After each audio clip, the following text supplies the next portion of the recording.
Han Solo. I'm captain of the Millennium Falcon.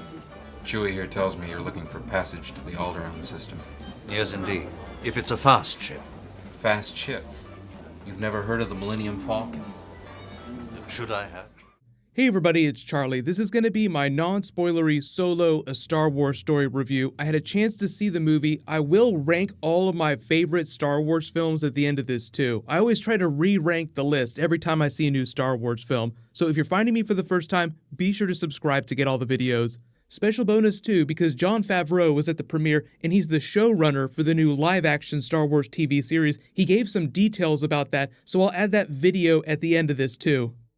I was just as fascinated to see what the movie looked like given all the stuff that has been happening in the last year with the Star Wars franchise. There was a line in one of those earlier trailers when Han is piloting the Millennium Falcon with this tricky maneuver and they almost completely wipe out and he says, "It's fine, everything's fine." So I feel like that's a good way to describe the movie, in a good way, in a bad way. It's just fine. So I'll try to provide some context for that, but there is a lot going on in this in-between time period between big saga films. Probably the most interesting thing coming out of the movie is the feeling that they're actually genuinely trying to create a story universe set during this earlier time period. So you have to remember that Solo takes place between Revenge of the Sith and A New Hope. There's a lot of stuff going on in the galaxy they don't necessarily address but hint at, and I think we're all hoping that the Obi-Wan movie that they've been talking about for a long time isn't just vaporware. They will end up making that. So I'll address that when I talk more about spoilers, because I do think that they go to lengths to try and create more context for what's going on and set up plot details that they could pay off in a potential Obi-Wan movie. Purely on a surface level, if you have kids and you're taking them to see the movie, or you're taking your families or friends, it's a totally serviceable summer Star Wars movie. It's a little lifeless during some parts. It doesn't quite achieve the thrills or the heights that the newer Disney saga films have achieved. Donald Glover's Lando is probably one of the best characters and actor performances to walk out of the film though.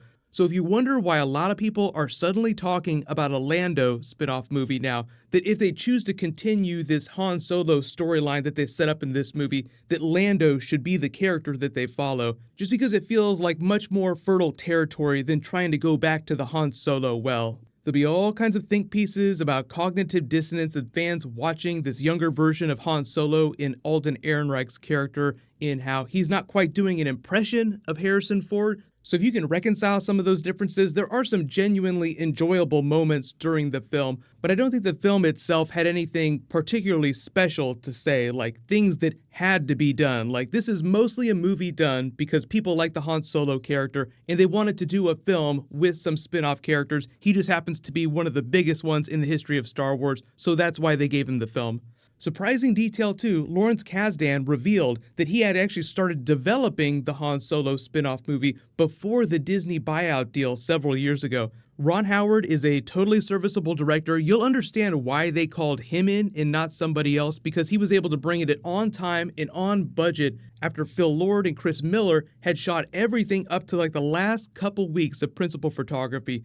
They're saying about 70% of it is Ron Howard, so it's mostly Ron Howard's film. So once you have a chance to see the movie and get an overall feel for it, you'll probably understand why Kathleen Kennedy and the Star Wars powers that be were reticent to let Phil Lord and Chris Miller just completely improvise everything that was going on during the film. Because I feel like even in his performance, Alden Ehrenreich is trying to do his version of Han Solo, like I said, rather than doing an impression of Harrison Ford, because his Han Solo is probably the most iconic film character next to Luke Skywalker in the history of Star Wars. Like, he's just such an important character to so many people that I feel like the improv version of Star Wars would have been even worse received than what you might hear about people complaining about coming out of this film. But like I said, it's a totally serviceable film, but not really special in the grand scheme of things.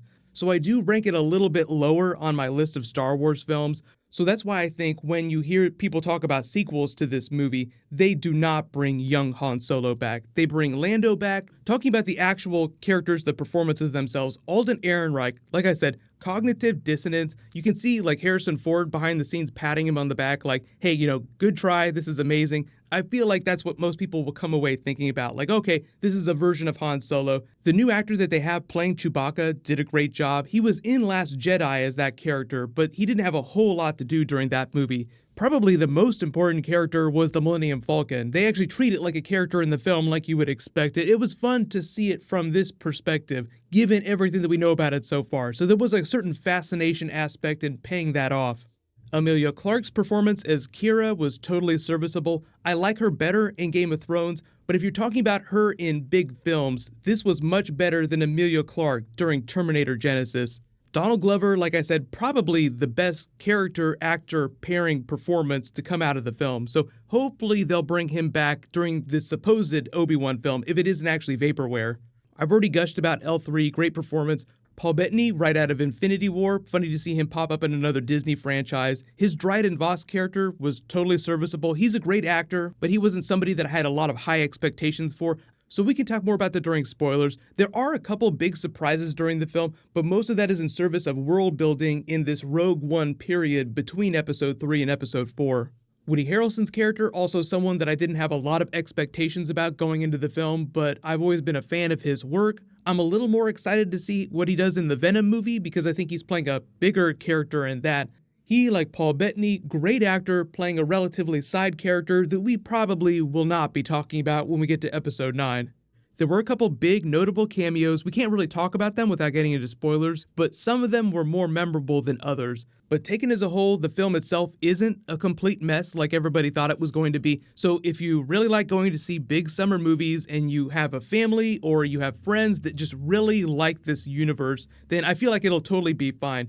But it's not like missing out on this will cause you to miss out on important plot details for Episode 9. So if you're mostly a saga film person, you can just watch those by themselves, and then they have these spin-off movies just to be fun stories that are also set within the timeline. So we can argue about the timeline and more specific details when I post more spoilery videos. I'll wait to do that till the film actually drops in theaters. But once you do have a chance to see it, post your non-spoilery reactions in the comments below. Here is my new re-ranking of my favorite Star Wars films. So this is quite a bit different than after I saw Last Jedi. Starting with my favorite and working my way down the list, it's Empire Strikes Back, no surprise there. I feel like it's most people's favorite Star Wars film. New Hope, Return of the Jedi, Force Awakens, Rogue One, Last Jedi, which is actually much lower on my list than after I first saw it, Revenge of the Sith, Attack of the Clones, Solo, so you kind of get an idea where I'm ranking Solo compared to other Star Wars films, Phantom Menace, then Caravan of Courage, Battle for Endor. I had to put them on the list. I didn't want to leave them out.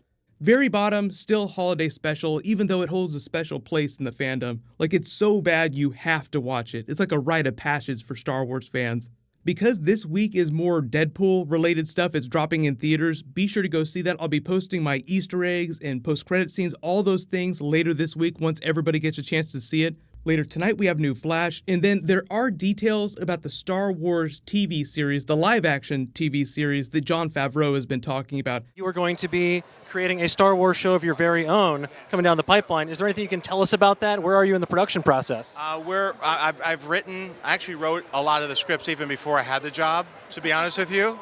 I wrote like 4 to show them what the show would be, and I've been thinking about doing the show for a long time. It's a part of the timeline that hasn't been explored yet, so it's about 7 years after the Battle of Yavin, so it's like after Return of the Jedi, before 7, right? And it's all new characters, different planets, and so a whole new piece of, but also fits into the timeline. So as we learn more about that, I'll do a video or two just explaining what's going on, but we won't see any footage from that till next year, so no worries. But click here for my non-spoilery Deadpool 2 review, and click here for brand new Infinity War. Thank you so much for watching. Everybody stay awesome. I'll see you guys tonight.